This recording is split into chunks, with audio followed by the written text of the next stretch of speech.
Ibu bapak yang ada rumah tangga di sini, kalau tidak pernah berhenti masalah dalam rumah tangga, barangkali penyebabnya hakul yakin bapak mengabaikan tanggung jawab memelihara orang tua. Ya, paling gampang, ini yang saya amalkan. 2 kali minimal telepon orang tua kalau kita tidak serumah. Baru bangun telepon, "Mak, Pak, gimana kabar?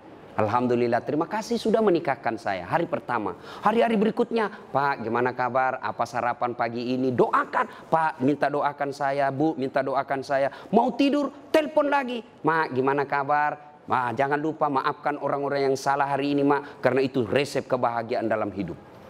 Coba lakukan itu dulu. Ya, jangan malah menelpon ibu kita, menelpon manajer kita abaikan. "Mak, tunggu dulu ya, menelpon manajer saya." Itu sumber masalah hidup.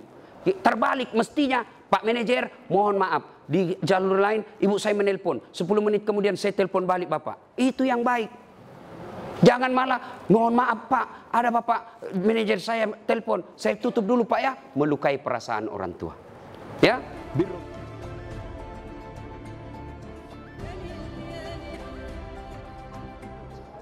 faqad qala Allah subhanahu wa ta'ala fi kitabil karim wa huwa asdaul qailin. A'udzu billahi minasyaitonir rajim. Bismillahirrahmanirrahim. Ya ayyuhalladzina amanu dukhulu fis-silmi kaffatan wa la tattabi'u khutuwatis syaitan innahu lakum adu mubin. Wahai orang-orang yang beriman, masuklah engkau ke dalam Islam secara sempurna dan janganlah engkau ikuti langkah-langkah setan, karena sesungguhnya setan itu musuh yang nyata bagi kalian. Dan saat kita ceramah seperti ini, jangan pikir tidak ada setan di tengah-tengah kita. Ada setan yang ada di tengah-tengah kita. Setannya bukan pocong, setannya bukan kuntilanak, tapi apa setan yang ada di tengah-tengah kita? Bentuknya handphone. Orang sudah ceramah masih sibuk dia menggesek. Itu setan itu ya. Simpan dulu HP-nya, sebentar kita selfie-selfie. Sebentar ya, kita dengar dulu nasihat. Insya Allah ini manfaat. Bukan nasihat dari Dasat Latif, tapi ini nasihat dari agama untuk membina perkawinan kita. Ibu bapak, saudara-saudara sekalian, teristimewa yang saya hormati pengantin baru Adinda Andi Windy Maulia dan Adinda Muhammad Gali Clay. Gel. Ya, karena kalau di Sulawesi saya baca bahasa Sulawesi ini lain artinya. Ya, gele. Makanya saya kasihkan jadi gel saja toh, kalau jadi bahasa Sulawesi bahaya.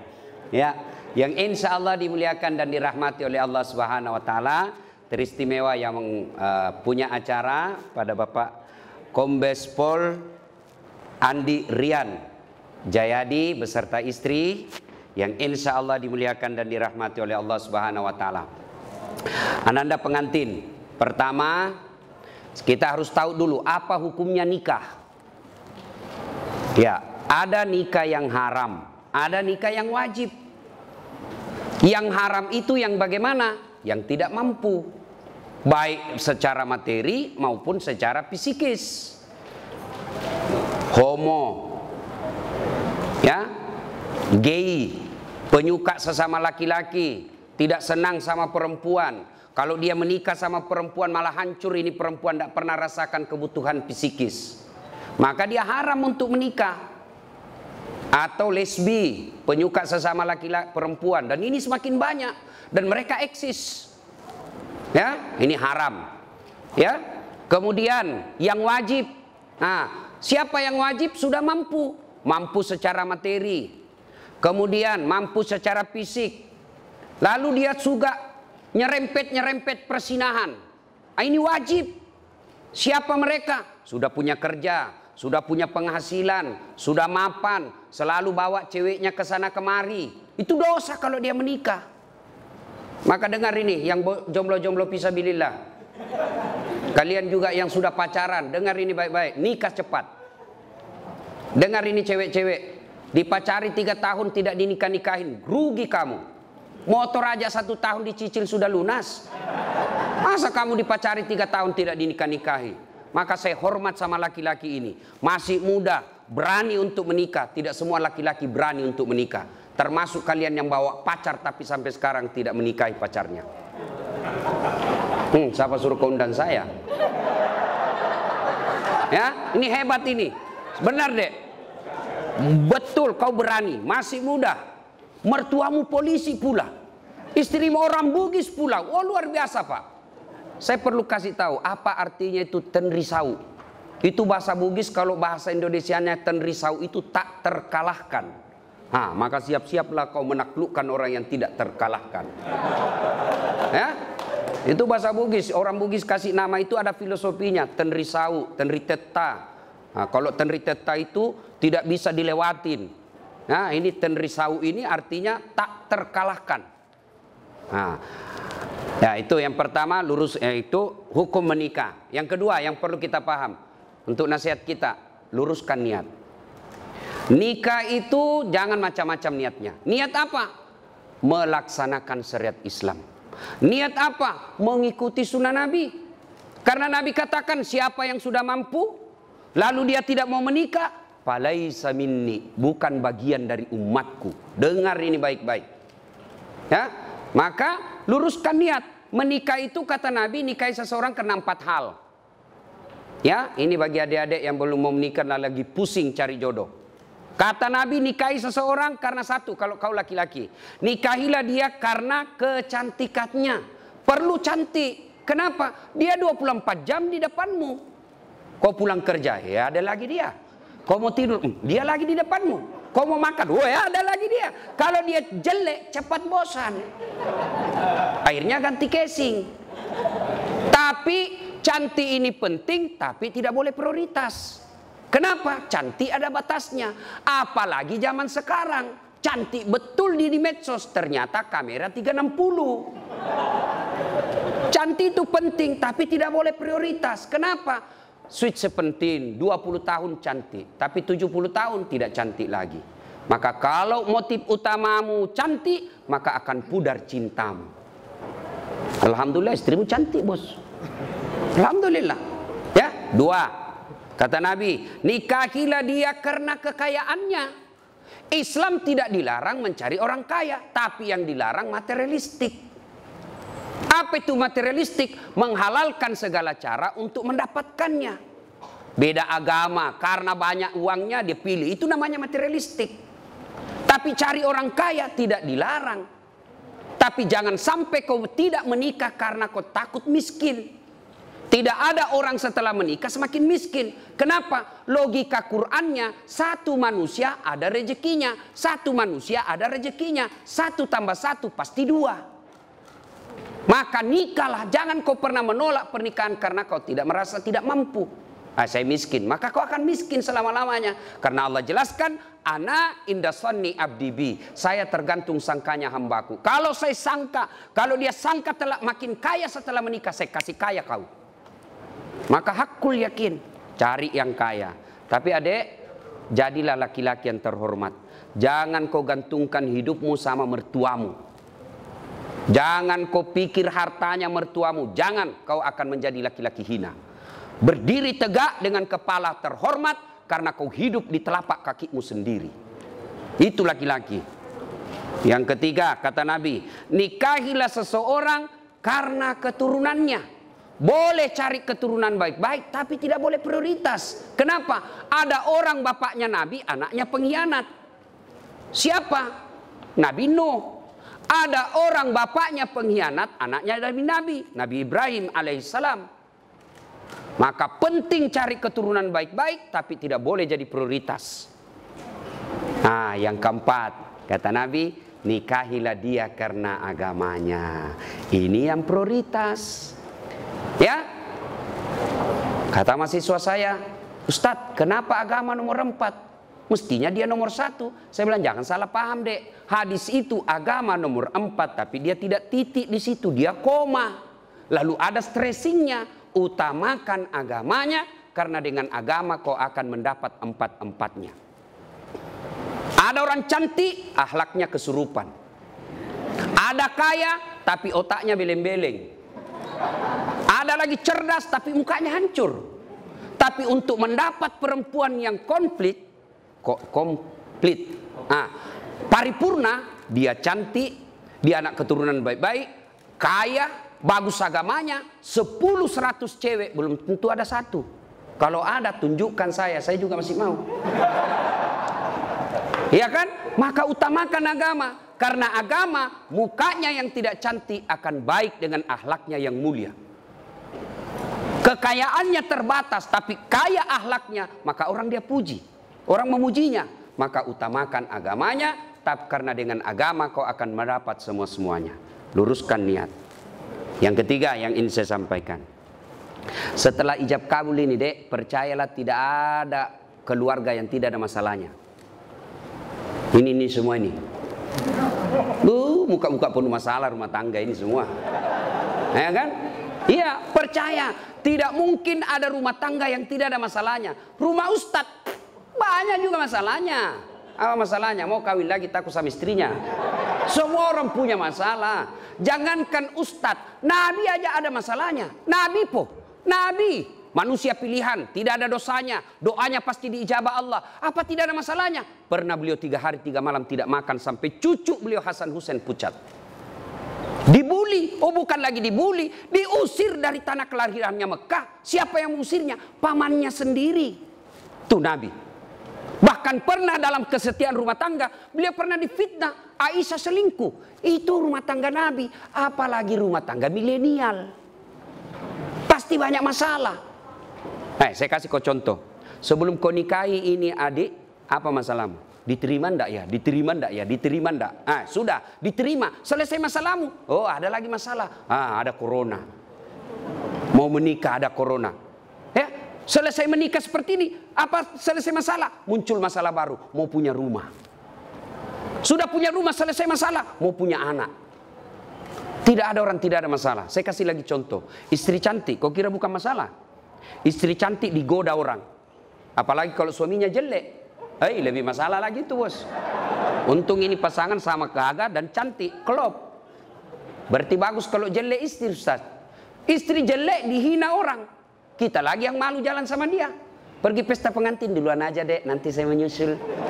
Sampai istrinya, Bang, di mana kau, Bang? Nggak jadi saya mencret. Coba.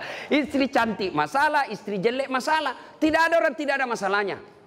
Lalu ada yang bilang sama saya, Ustaz, bahagia benar rumah tangganya itu, Ustaz. Kenapa aku bilang bahagia? Tahu Facebooknya, foto-fotonya di Instagram, di WhatsApp bahagia, peluk-pelukan. Saya bilang, beleng-beleng itu kalau foto baku tangkar dia pergi share di Facebooknya. Masa orang bertengkar lalu dia share di Facebooknya? Itu dongok namanya itu. Pasti yang romantis. Saya itu bisa membaca psikologinya orang yang bisa baru bertengkar. Selama ini tidak pernah ada foto istrinya di medsosnya. Tiba-tiba tampil dengan mesra. Biasanya habis selesai selingkuh itu suaminya. Maka dia pasang lagi seperti itu. Hati-hati. Saya juga diprotes sama keluarga. Kenapa itu kau saya lihat tidak pernah itu wallpapermu istrimu. Tidak pernah saya lihat kau bawa foto istrimu di dompet. Saya bilang untuk apa? Nah saya sudah hafal mukanya. Orang yang tidak hafal muka istrinya itu harus lihat fotonya tiap hari. Jadi ibu-ibu yang selalu dipajang fotonya di medsos jangan terlalu percaya diri. Bisa jadi suami sudah mulai lupa muka istri. Ya, percaya deh, tidak ada keluarga yang tidak ada masalah. Nah sekarang apa sumber masalah keluarga? Ini dulu dideteksi. 1, sakwa sangka. Apa itu sakwa sangka? Sangka buruk. Telepon suami, kok enggak dijawab? Mulai gelisah. Sangka baik. Telepon suami tidak ada jawaban. Oh berarti suamiku lagi sholat duha di kantor. Telepon 1 jam berikutnya tidak dijawab. Oh lagi menghadap komandan. Telepon tidak dijawab. Sholat jamaah di masjid. Tiba-tiba sore WhatsApp teman kita masuk. Saya lihat suamimu bonceng cewek cantik betul. Oh berarti suamiku nge-grab. Sangka baik. Saya serius ini. Ya sangka baik. Ya begitu ada temanmu kasih ke informasi, jangan langsung sangka buruk, sangka baik. Tidak semua teman kita itu niatnya baik. Jangankan orang lain, sepupu belum tentu baik. Jangankan sepupu, saudara belum tentu baik informasi dia kasih kita. Bisa jadi dengki. Siapa contohnya? Yusuf alaihissalam. Siapa yang dorong Nabi Yusuf masuk sumur? Saudaranya. Masa si Ustaz Itu kan paman saya, saudara bapak saya. Siapa Abu Lahab? Pamannya Nabi. Masa dia mau jahat sama keluarga saya, Ustaz? Dia kan masih sepupu satu kali sama saya. Abu Sofyan itu sepupu satu kali. Jadi ketika kau terima informasi, jangan telan bulat-bulat. Itu yang orang wartawan bilang check and recheck. Bahasa agamanya tabayun. Karena belum tentu informasi yang kita terima benar.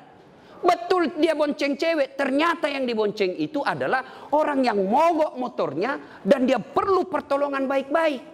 Maka dia akhlak baik itu suami. Ketika kita sangka buruk, tidak pernah tenang. 3 tahun berkeluarga, tidak punya anak. Akhirnya di tahun keempat dia pergi periksa ke dokter, ahli kandungan. Tes. Ternyata kata Pak Dokter, Ibu dokter, Bu, Ibu sudah terlambat 2 bulan. Senang sekali ini Bu. Dia telepon suaminya, Pak, di tahun keempat ini alhamdulillah saya sudah terlambat 2 bulan. Kata suaminya, alhamdulillah. Dia sujud syukur. Tapi Bu, tolong ya, ini rahasia berdua. Jangan kau cerita-cerita. Baik Pak, ini rahasia berdua. Beberapa hari kemudian datang petugas PLN. Assalamualaikum. Waalaikumsalam. Siapa ya Pak?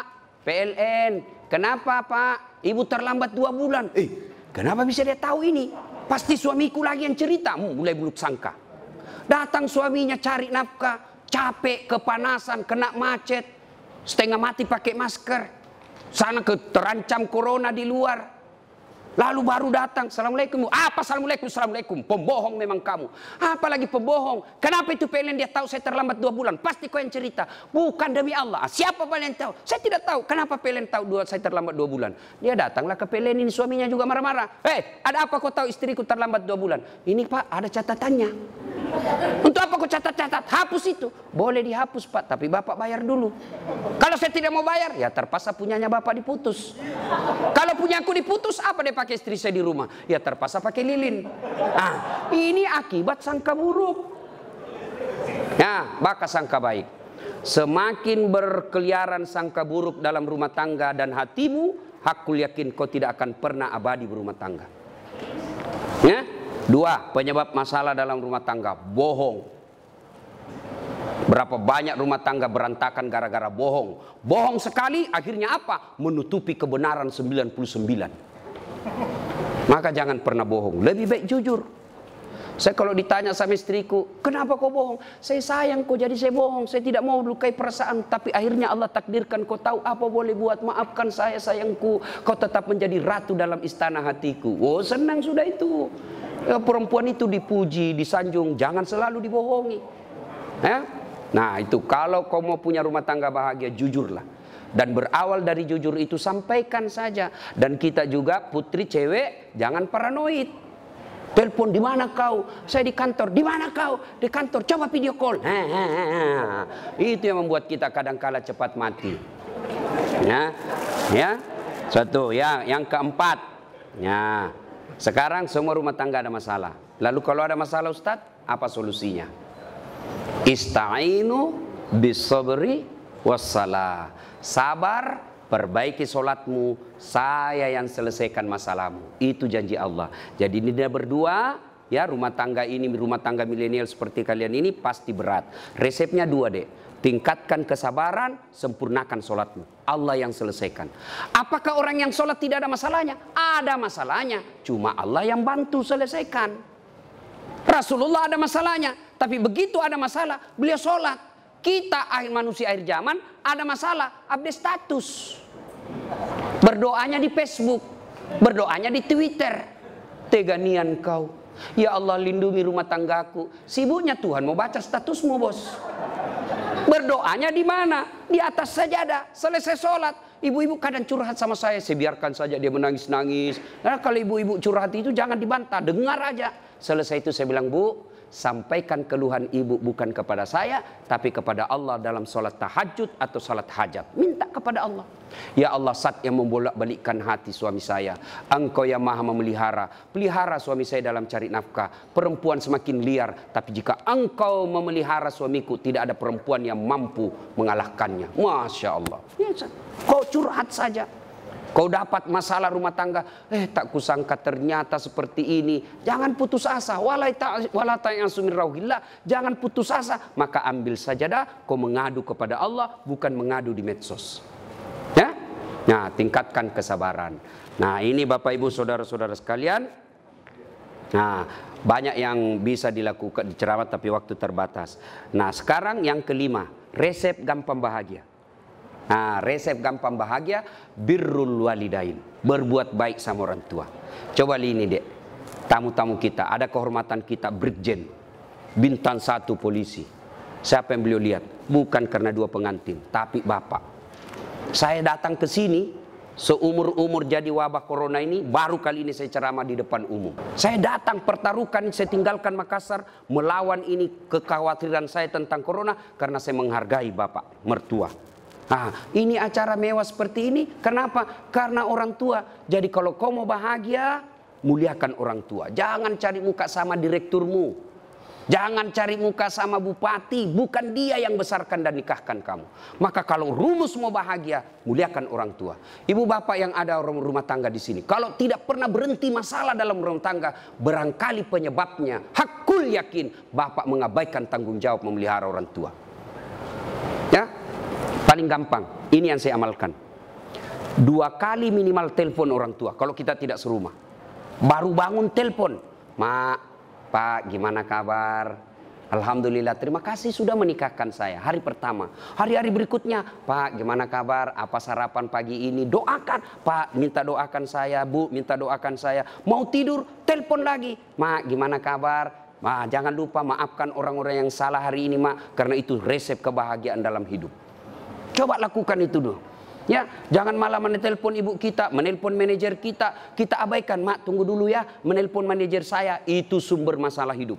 Terbalik mestinya, Pak manajer, mohon maaf, di jalur lain ibu saya menelpon, 10 menit kemudian saya telepon balik Bapak. Itu yang baik.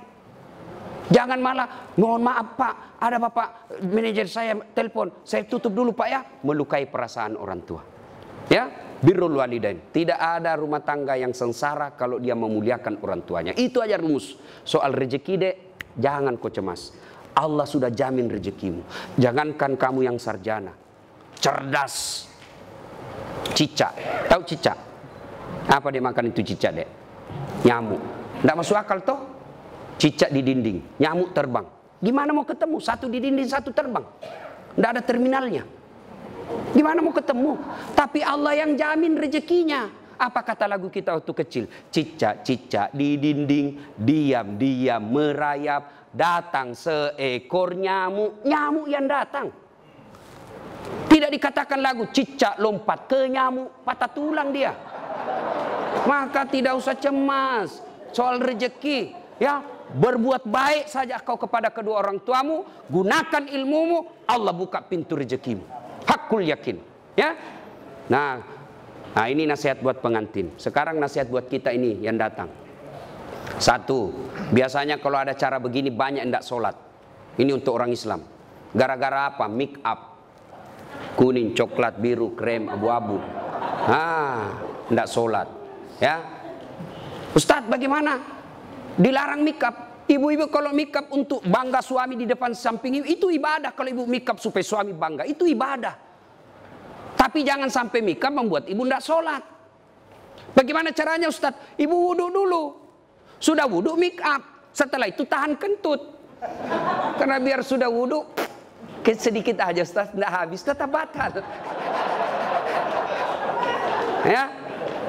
Apalagi yang membuat perempuan banyak tidak sholat. Apalagi nih anunya, apa namanya ini? Jilbab, yang selalu saya istilahkan jilbab sakaratil maut. 3 lapis, dikasih miring sedikit, ada kayak pohon-pohon di belakang. Ya. Saya biasa lihat itu, saya bilang, belen-belen. Dia pakailah yang sempit, baju sempit, jalan setengah mati fating dulu deh dong. Coba kalau longgar, kan gak enak jalan ya. Tiba waktu sholat, hayyalah sholat. Kata suaminya, Bu, kau pergi sholat. Saya sudah umrohkan kamu 2 kali. Ini sudah mau asar, kau belum sholat. Apa kata sini? Sadar kau Pak. Saya sadar ini, saya suruh kau sholat. Kau tidak lihat ini jilbabku, 1 jam dipakai ini. Ya? Nah itu ya. Nah, yang berikutnya, yang banyak kita langgar pada saat acara pengantin begini apa? Banyak praktik mubazir. Terutama itu air gelas. Belum habis kita tusuk lagi yang satu. Belum habis kita tusuk lagi. Jangan, itu uangnya orang. Ya, habiskan baru tambah. Makanan, saya orang kampung, saya waspada kalau acara pengantin di kota, Pak. Karena belum tentu baik. Enak di mata, belum tentu sesuai di leher. Saya pernah dapat mie, saya kira mie panjang-panjang, Pak. Saya ambillah, karena saya suka mie. Banyak-banyak, ternyata apa? Mangga. Waduh, saya mau sisa. Saya mau sisa. Saya sudah bilang jangan mubazir. Habis, Pak, menderita saya, Pak. Maka belum tentu enak di mata, belum tentu enak di leher. Ambil sedikit saja, ternyata nyaman, baru tambah. Tidak ada yang persilakan tambah, Ustadz. Saya pakai teori diri saya. Enak, saya mau tambah, tidak dipersilakan. Saya persuruh diri saya, tambah, Ustadz. Iya, mari-mari. Ya. Sudah ya. Ketiga, biasanya kalau acara pengantin begini banyak yang pulang bawa dosa. Kenapa pulang bawa dosa? Datang mencela acaranya orang. Tidak enak makanannya, kayak basi. Padahal membungkus. Dan selalu saya istilahkan ibu-ibu Columbus. Tahu ibu-ibu Columbus? Kelompok ibu-ibu pembungkus. Ya. Kemudian, ya. Sudah terakhir, karena waktu terbatas ya. Ada yang saya lupa. Nah ini dek ya, Gley, besok kamu bertengkar sama istri, jangan gampang bilang talak. Itu tidak boleh dipermainkan itu kata talak. Selama masih kau niat untuk sehidup semati dengan istrimu, marah bagaimanapun, jangan ucapkan talak. Tidak boleh dipermainkan ini. Sama tadi akad nikah. Tidak boleh saya wakili kamu, saya terima nikahnya. Jadi meskipun saya main-main. Tidak boleh dipermainkan kata talak. Jadi besok-besok kamu marah, istrimu marah, bawa saya pulang ke orang tuaku. Baiklah, saya ke rumah mertuaku. Jangan gampang bilang talak. Saya talak kamu, jatuh talak satu. Talak satu itu artinya masih boleh campur. Sama-sama malam rindu, campur halal. Tapi kau bertengkar, saya talak kamu. Keluar rumah kau banting pintumu, saya talak kamu. Jatuh talak dua. Tidak boleh campur tanpa nikah ulang. Kalau kau campur tidak nikah ulang, maka sama hukumnya kau berzina. Saya talak kamu. Keluar dari rumah dia banting pintu, saya talak kamu. Naik di motor, saya talak betul kamu. Jatuh talak tiga. Artinya harus cerai dulu, pisah, menunggu masa iddah tiga kali haid. Lalu setelah itu menikah istrinya dengan laki-laki lain. Lalu dia cerai, nunggu lagi masa iddah, baru boleh nikah kembali. Hati-hati, jadi jangan gampang bilang talak. Bagaimana kalau istri kita bilang talaka, sampai tidak apa-apa, biar sampai di atas pantatnya, tidak apa-apa. Biar dari talak dari pagi sampai pagi lagi tidak apa-apa. Kenapa? Hak talak ada sama suami, bukan sama istri. Ya demikian, mudah-mudahan ada manfaat. Ya sebelum kita akhiri, mari kita kirimkan suratul Fatihah kepada Rasulullah Muhammad SAW. Khasiat dan keutamanya kita ikhlaskan kepada keluarga kita, anak kita, adik kita yang menikah hari ini. Mari kita kirimkan suratul Fatihah. Mudah-mudahan suratul Fatihah itu Allah berkahi rumah tangganya, dunia dan akhirat. Dan bukan cuma di dunia bahagia, juga nanti di akhirat dikumpulkan bersama keluarga besar beliau. Ila hadratin Nabi Mustafa Muhammad SAW. Al-Fatihah. Bismillahirrahmanirrahim. Rahmanirrahim. Maliki yaumiddin. Iyyaka na'budu wa iyyaka nasta'in. Shiratal ladzina an'amta 'alaihim ghairil maghdubi 'alaihim waladdallin. Amin. Terima kasih Ibu Bapak, saudara-saudara sekalian. Demikian, semoga ada manfaat. Kalau masih mau dengar ceramah lengkap soal pernikahan, banyak ceramah saya. Nasihat kewajiban istri kepada suami, atau kewajiban suami kepada istri, kewajiban orang tua kepada anak, kewajiban anak kepada orang tua, ada di YouTube. Silakan buka channel saya, Das At Latif. Jangan lupa like and share. Terima kasih, lebih dan kurangnya mohon dimaafkan. Assalamualaikum warahmatullahi wabarakatuh.